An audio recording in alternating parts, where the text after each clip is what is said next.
오늘의 10분 말씀. 사무엘하 16장입니다. 전장 15장에서 다윗은 도피하는 길에 세 사람을 만났습니다. 첫 번째는 블레셋 사람 이때가 다윗과 함께하겠다 그를 찾아왔습니다. 그리고 두 번째는 제사장 사독이 언약궤를 메고 다윗을 따라 나섰습니다. 그리고 마지막 세 번째는 다윗의 친구 후세였습니다. 하지만 다윗은 사람들에게 집중하지 않습니다. 하나님께만 집중합니다. 그리고 오늘 본문 16장에서도 동일한 구조로 3명의 주요 사람들이 등장합니다. 첫 번째 인물은 시바입니다. 시바는 다윗의 절친 요나단의 아들 무비보셋을 섬기는 종입니다. 그리고 두 번째 인물은 사울의 가문인 시므이입니다. 그리고 마지막 세 번째 사람은 다윗의 최측근 지략가였던 아히도벨입니다. 오늘 본문에 등장하는 3명의 각 사람들은 각자의 입장이 있습니다. 그리고 그 입장에 충실합니다. 하지만 그들은 하나님의 나라를 보지 못합니다. 하나님은 그들의 상황을 이용하셔서 그분의 뜻을, 그분의 나라를 펼쳐 가십니다. 저와 여러분들 삶 속에서도 우리는 각자의 상황이 있고 그 상황에만 집중하며 살아갈 수 있습니다. 하지만 하나님은 우리들의 상황을 통해 그분의 나라를 확장해 가십니다. 그 하나님의 나라의 확장을 볼 수 있는 자들은 복된 자들입니다. 왜냐하면 하나님의 마음을 품은 자들입니다. 나의 입장만을 넘어서 하나님의 더 큰 계획을 보기 때문입니다. 나만의 세상 속에 갇혀 살다 보면 나만의 감정에 매여 답답함 속에 살아갈 수밖에 없습니다. 오늘 본문을 통해 우리 삶에 하나님의 은혜의 큰 그림을 볼 수 있는 자 되시길 축복합니다. 오늘 본문은 인물별들로 세 부분으로 나눌 수 있습니다. 첫 번째는 자기의 이득을 위해 다윗 왕을 찾아온 시바입니다. 그리고 두 번째는 사울의 가문으로서 다윗을 정치적으로 미워하며 그를 열정적으로 저주하는 시므이입니다. 그리고 마지막 세 번째는 한때 다윗의 최측근이었던 아히도벨의 계략입니다. 첫 번째 부분은 1절서부터 4절까지 시바입니다. 시바는 그의 주인 무비보셋을 모함하고자 자기의 이득만을 위해 다윗을 찾아옵니다. 혹시 시바의 삶을 통해 우리들의 모습은 없는지 정직하게 점검해 보시길 바랍니다. 1절의 시바는 도피길에 있는 다윗 왕에게 풍성한 음식을 가지고 찾아옵니다. 시바는 다윗의 절친 요나단의 아들 무비보셋의 종입니다. 다윗은 친구 요나단으로부터 받은 은혜를 그의 아들 무비보셋에게 베풀었습니다. 그는 무비보셋을 가족처럼 왕의 식탁에서 항상 먹게 허락했습니다. 그리고 그의 할아버지 사울의 땅을, 재산을 다 돌려주었습니다. 오늘 본문은 무비보셋의 종 시바가 다윗 왕을 찾아옵니다. 그는 당나귀, 빵, 건포도, 여름 과일, 포도주를 다윗에게 가지고 옵니다. 그러자 2절에 다윗은 이것이 무엇인지 그에게 묻게 됩니다.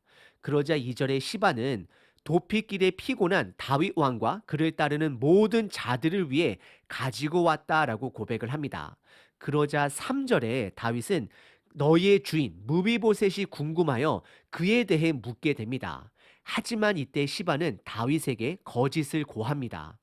무비보셋이 압살롬의 반란으로 다윗을 버리고 압살롬 편에 섰음을 거짓 보고합니다. 시바는 무비보셋이 말하기를 이스라엘 족속이 오늘 내 아버지의 나라를 내게 돌리리라 말했다라고 거짓 보고합니다. 그리고 시바는 비록 주인 무비보셋이 다윗 왕을 버렸지만 본인은 다윗 왕을 기억해서 이렇게 풍성한 음식과 나귀를 가지고 왔음을 드러냅니다. 이때 다윗은 4절에 보시면 성급한 결정을 내립니다. 그것은 무비보셋의 모든 소유를 시바에게 준 것입니다. 다윗의 결정은 충동적입니다. 하지만 한편으로는 이해가 갑니다. 왜냐하면 첫 번째, 다윗 왕은 지금 그 사실을 확인할 길이 없습니다.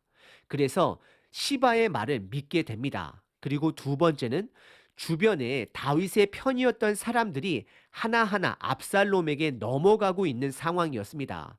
그래서 무비보셋 동안 넘어갔다라고 생각할 수 있습니다. 그리고 세 번째는 시바가 가지고 온 풍성한 음식은 그를 다윗을 지지하는 사람인 것처럼 보이게 했습니다. 하지만 분명 시바의 말에는 몇 가지 구멍들이 있습니다. 첫 번째는 왜 사울 가문인 무비보셋이 다윗의 아들 압살롬에게 붙겠습니까? 오히려 압살롬은 위험한 자입니다. 그는 오히려 사울의 손자 무비보셋을 제거할 수 있는 자입니다. 그리고 두 번째, 시바는 풍성한 선물만 가지고 왔을 뿐 다윗을 따르지 않습니다. 결국 시바는 본인의 이득을 위해 그의 주인 무비보셋을 배반한 자입니다.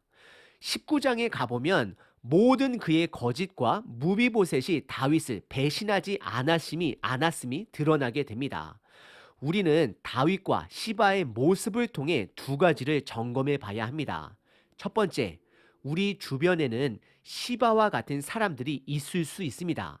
나의 이득을 위해 우리들에게 접근하는 사람들이 있을 수 있습니다. 그들을 품어야 하지만 동시에 분별할 수도 있어야 합니다. 그리고 두 번째, 저와 여러분들이 시바와 같은 사람일 수 있다라는 것입니다. 나의 이득을 위해 남을 돕거나 섬기고 있지는 않은지 스스로 정직하게 점검해 보셔야 합니다. 나의 이득이 아닌 소외된 자들을 위해 섬겨야 합니다. 왜냐하면 저와 여러분들은 이미 넉넉하게 예수님께 은혜를 받은 자 되기 때문입니다. 예수님의 죽음은 그분의 이득이 아닌 온전한 사랑만을 드러내기 위해 우리가 먼저 죄인 되었을 때에 사랑하신 것입니다. 십자가에서 죽으신 것입니다. 오늘 본문의 첫 번째 부분은 다윗을 찾아온 시바입니다. 오늘 본문의 두 번째 부분은 5절서부터 14절까지 사울의 베냐민 지파 사람으로서 도피하는 다윗에게 열정적으로 저주를 퍼붓는 시므이라는 사람입니다. 시므이는 사울 왕의 지파로서 매우 정치적인 자입니다. 그는 열정적인 사람입니다. 아마도 시므이는 사울 왕의 군대 장관 아브넬의 죽음이 다윗의 계획이었다라고 믿었을 것입니다. 아브넬의 죽음은 사실 다윗이 개입하지 않았습니다. 하지만 다윗의 군대 장관 요압이 그의 동생의 복수를 위해 아브넬을 죽인 것입니다. 그리고 더 나아가 사울 왕이 죽었을 때에 아브넬 장군은 사울 왕의 아들 이스보셋을 왕으로 세웠습니다. 하지만 이스보셋은 능력이 없었던 자로서 내부적으로 그의 부하 레갑과 바하나가 배신으로 그를 암살합니다. 하지만 시므이는 이 모든 것이 다윗이 처단한 사건으로 여기고 있습니다. 믿고 있습니다. 지금 시대에서도 유튜브에 넘쳐나는 거짓된 소식에 각자의 정치적 입장에 스스로 현혹이 되시는 분들이 많이 계신 것과 동일한 것입니다. 5절에 시므이는 다윗을 향해 열정적으로 저주를 퍼붓습니다. 5절에서는 다윗을 저주하고 즉 욕을 하는 것입니다. 그리고 6절에서는 돌을 던지고 13절에서는 돌과 흙을 던지며 다윗을 마음껏 저주합니다. 하지만 하나님은 시므이의 저주를 사용하고 있습니다. 7절과 8절입니다. 시므이가 저주하는 가운데 이와 같이 말하니라. 피를 흘린 자여 사악한 자여 가거라 가거라. 사울의 족속의 모든 피를 여호와께서 내게 돌리셨도다. 그를 이어서 내가 왕이 되었으나 여호와께서 나라를 내 아들 압살롬의 손에 넘기셨도다. 보라, 너는 피를 흘린 자이므로 화를 자초하였느니라 라고 선포하고 있습니다. 시므이의 행동은 아주 무례한 행동입니다. 하지만 다윗은 이 모든 것을 하나님의 심판의 소리로 정직하게 받아들입니다. 다윗은 시바처럼 그리고 시므이처럼 본인의 입장에서만 그의 삶을 해석하지 않습니다. 다윗은 하나님의 주권 아래 본인의 삶을 비춰봅니다. 그래서 시므이의 저주를 하나님의 저주로 솔직하게 받아들입니다. 하지만 우리들이 집중해야 할 다윗의 고백은 바로 12절입니다. 혹시 여호와께서 나의 원통함을 감찰하시리니 오늘 그 저주 때문에 여호와께서 선으로 내게 갚아주시리라 라고 고백합니다. 12절은 복음이 드러납니다. 12절의 원통함이라는 그 단어는 원어로 보시게 되면 아본이라는 단어인데 이것을 다윗의 고통으로 해석하기도 하고 죄라고도 해석할 수 있습니다.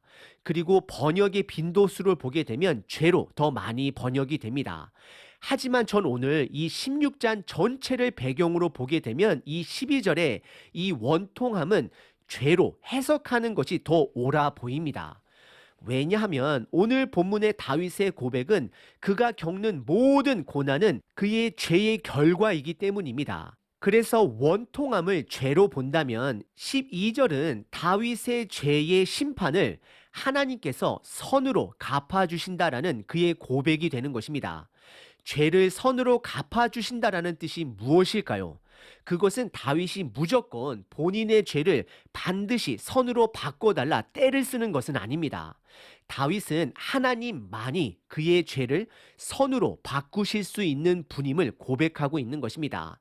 하나님의 저주를 돌이킬 수 있는 분은 오직 하나님 한 분이라는 것을 인정하는 것입니다. 그래서 12절의 고백은 하나님만이 그의 소망됨을 다윗은 붙들고 선포하고 있는 것입니다. 예수님은 우리의 죄를 대신하여 죽으셨습니다. 그분의 죽음으로 우리의 저주가 생명으로 변화되었음을 우리는 기억해야 합니다. 우리의 소망이 오직 예수님 안에 있듯이 다윗 또한 그의 소망은 오직 하나님께 있음을 고백합니다. 그리고 14절은 문맥적으로 다윗의 도피 생활의 마지막을 말하고 있습니다. 14절입니다. 왕과 그와 함께 있는 백성들이 다 피곤하여 한 곳에 이르러 거기에서 쉬니라. 오늘 본문의 두 번째 부분은 다윗에게 열정적으로 저주와 돌을 던졌던 시므이였습니다. 세 번째 부분은 16절서부터 23절까지 다윗을 배신한 아히도벨입니다. 아히도벨은 예수님 시대 제자들로 비교하자면 예수님을 배신한 가론 유다와 같은 자입니다. 16절에 압살롬과 아히도벨이 함께 전쟁 없이 빈 예루살렘 성을 점령합니다. 그때 다윗이 돌려보낸 그의 친구 후세가 성경에 등장합니다. 그는 압살롬을 맞이하여 왕이여 왕이여 만세를 외칩니다. 보여지는 모습은 압살롬을 찬양하는 것처럼 보이지만 사실상 후세는 마음으로는 그의 친구 다윗을 생각하며 왕이여 왕이여 만세를 외쳤을 것입니다. 하지만 치밀한 압살롬은 후세가 다윗의 친구인 것을 알므로 너는 어떻게 너의 친구 다윗을 따라가지 않았느냐라고 묻게 됩니다. 그러자 후세는 본인은 이스라엘 백성이 선택한 새로운 왕이라는 단어를 압살롬이 매우 좋아하는데요. 압살롬과 함께하여 당신을 섬기겠다라고 고백합니다. 하지만 후세의 고백은 다윗을 돕기 위한 그의 전략이 됩니다. 그리고 20절에 본격적으로 아히도벨의 지략이 등장합니다. 압살롬은 아직 남아있는 다윗의 세력을 없애기 위해 그 방도를 아히도벨에게 묻게 됩니다. 그러자 아히도벨은 다윗이 남기고 간 그의 후궁들을 백성들이 보는 앞에서 동침하여 그의 아버지 다윗과 완전히 갈라서서 분명하게 압살롬의 나라를 시작할 수 있도록 하라 알려줍니다. 그리고 압살롬은 그의 말대로 시행합니다. 하지만 이 부분은 12장 다윗의 죄로 인한 하나님의 저주를 자동적으로 생각나게 합니다. 사무엘하 12장 11절과 12절입니다. 여호와께서 또 이와 같이 이르시기를 보라 내가 너와 내 집에 재앙을 일으키고 내가 내 눈 앞에서 내 아내를 빼앗아 왜냐하면 다윗이 밧세바를 범했기 때문입니다. 내 이웃들에게 주리니 그 사람들이 내 아내들과 더불어 백주에 동침하리라. 너는 은밀히 행하였으나 나는 온 이스라엘 앞에서 백주의 이 일을 행하리라 라고 하나님께서 말씀하십니다. 아히도벨의 계략은 하나님께서 심판을 위해 사용합니다. 그래서 아히도벨은 가론 유다와 같은 자입니다. 가론 유다는 예수님이 십자가에 죽을 때에 가장 큰 공을 세운 자입니다. 하지만 하나님은 그분의 목적을 이루시기 위해 가룟 유다를 사용하신 것입니다. 그래서 하나님께서 아히도벨의 계략을 사용하신 것은 저와 여러분들에게 소망이 됩니다. 왜냐하면 하나님의 주권이 드러나기 때문입니다. 하나님의 심판만 드러나는 것이 아니라 동시에 하나님의 소망 또한 드러나기 때문입니다. 다윗은 하나님과 언약을 맺은 자입니다. 비록 다윗은 죄인이지만 그는 하나님의 선택을 받은 왕입니다. 그래서 다윗의 나라가 바로 하나님의 나라가 되는 것입니다. 하나님의 언약은 다윗과 함께 합니다. 그래서 소망이 있습니다. 오늘 본문 12절에 다윗은 죄를 그리고 저주를 선으로 바꾸실 수 있는 분은 오직 하나님인 것을 선언하였습니다. 이것이 다윗이 붙들고 있는 온전한 소망이 되는 것입니다. 복음이 되는 것입니다. 오늘 본문의 세 번째 부분은 하나님께서 사용하시는 아비도벨의 계략입니다. 오늘 본문에 등장하는 세 명의 인물들은 각각 상황에 충실히 행동합니다. 하지만 하나님은 그들을 사용하시며 하나님의 나라를 확장해 가십니다. 주인 무비보셋을 모함하는 시바, 그는 본인의 이득만을 취하며 살아가는 자입니다. 저와 여러분들이 혹시 시바의 삶을 살고 있지는 않은지 스스로 정직하게 점검해 보셔야 합니다. 그리고 두 번째 인물, 다윗을 저주했던 시므이는 정치적인 사람으로 다윗을 매우 열정적으로 저주한 자입니다. 그리고 하나님은 그의 저주를 통해 진리를, 심판을 선포하십니다. 그리고 시므이 본인은 정작 하나님의 언약과 하나님의 진리를 보지는 못합니다. 하지만 다윗은 시므이의 저주를 하나님의 말씀으로 겸허히 받아들입니다. 그리고 저주뿐만 아니라 회복시켜 주실 하나님의 은혜 또한 더욱더 붙들게 되는 다윗의 모습을 확인하게 됩니다. 그리고 세 번째 인물 아히도벨은 압살롬에게 그의 아버지 후궁들을 백성들이 보는 앞에서 범하도록 하게 하는 무지막지한 책략을 내려놓지만 그 또한 하나님의 심판의 말씀이 성취됨을 우리들은 확인합니다. 그리고 아히도벨은 단지 하나님께 쓰임만 받을 뿐입니다. 저와 여러분들은 어떠하신가요?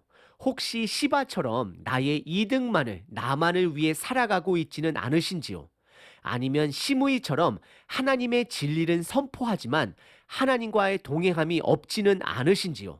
그리고 아히도벨처럼 나름대로 삶에 책략을 갖고는 살아가지만 정작 하나님의 계획은 보지 못하려고 살아가고 있지는 않으신지요?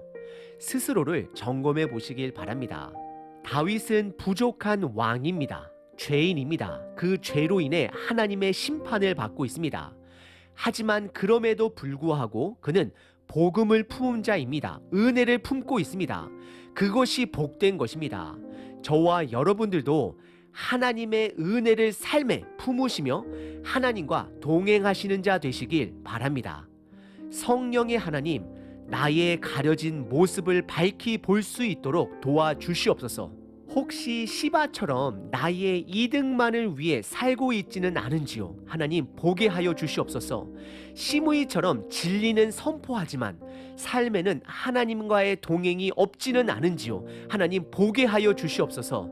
하나님 아비도벨처럼 삶의 책략은 가지고 살아가지만 하나님의 계획을 보지 못하는 장님은 아닌지 깨닫게 허락하여 주시옵소서. 하나님 오늘 하루도 하나님의 은혜를 붙들고 하나님과 동행하는 하루 될 수 있도록 도와주시옵소서. 예수님의 이름으로 기도합니다. 아멘.